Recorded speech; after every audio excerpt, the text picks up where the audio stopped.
دل اگر بندے کا صحیح ہے تو دل کا اثر چہرے پر بھی پڑتا ہے۔ چہرہ عکاسی ہے دل کا۔ دل کے اندر اگر اللہ کا خوف، رسول اللہ صلی اللہ علیہ وسلم کی محبت اور لوگوں کی محبت ہے تو چہرہ رونق والا ہوگا۔ اگر دل کے اندر اللہ کا خوف نہیں، رسول اللہ کی محبت نہیں، لوگوں کے ساتھ محبت نہیں تو چہرے پر پھٹکار ہوگی، اگر یہ چہرہ سفید کیوں نہ ہو۔ اور اگر دل میں معرفت ہے اللہ کی تو چہرہ اگر یہ کالا کیوں نہ ہو، اس کے اندر ایک نورانیت ہوتی ہے۔ حضور نے پوچھا عمر کتنی مجھ سے محبت کرتے ہو؟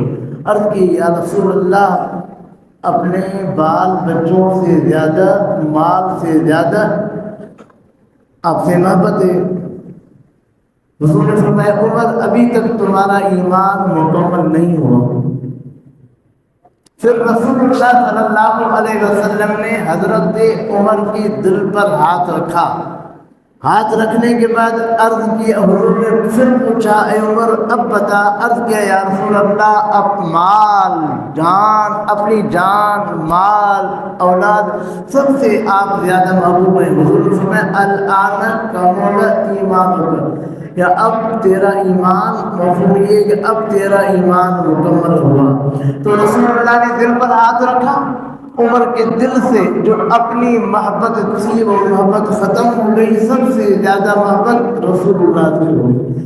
اللہ والے کیا کرتے ہیں، ہم کسی سے بیعت ہوتے ہیں، مرید ہوتے ہیں تو بھی یہ ہے کہ وہ دل پر ہاتھ رکھ کر اور پھر دم کرتے ہیں اللہ اللہ کا ذکر، کیونکہ نبی کریم صلی اللہ علیہ وسلم سے پوچھا گیا کہ دل لکل شیء ثقالۃ و ثقالۃ القلوب ذکر اللہ تعالی، ہر چیز کے زنگ دور کرنے کا ایک آلہ ہوتا ہے، ایک ذریعہ ہوتا ہے۔ آیا دل کے اگر زنگ لگ جائے تو اس کے لیے آلہ کیا ہے، اس کے لیے چیز کیا ہے جس سے دل صاف ہو جائے؟ تو نبی کریم صلی اللہ علیہ وسلم نے فرمایا لکل شیء ثقالۃ و ثقالۃ القلوب ذکر اللہ تعالی، ہر چیز کے زنگ دور کرنے کے لیے ایک آلہ ہوتا ہے، ایک ذریعہ ہوتا ہے، ایک وسیلہ ہوتا ہے، ایک چیز ہوتی ہے۔ دل کے زنگ دور کرنے کے لیے اللہ کا ذکر ہے۔ لا الہ الا اللہ کی کثرت کرو، اللہ کا نام زیادہ، اللہ اللہ کا ذکر کرو یا لا الہ کرو۔ اللہ کے ذکر کرنے سے کیونکہ شیطان دل کے ساتھ چمٹ جاتا ہے، لیکن جب بندہ ذکر کرتا ہے اللہ اللہ کا نام لیتا تو وہ ہٹ جاتا ہے۔ اللہ کا ذکر کرنے سے دل جو زنگ آلود ہوتا ہے وہ صاف ہو جاتا ہے، اس لیے اللہ والوں کی بیعت کی جاتی ہے۔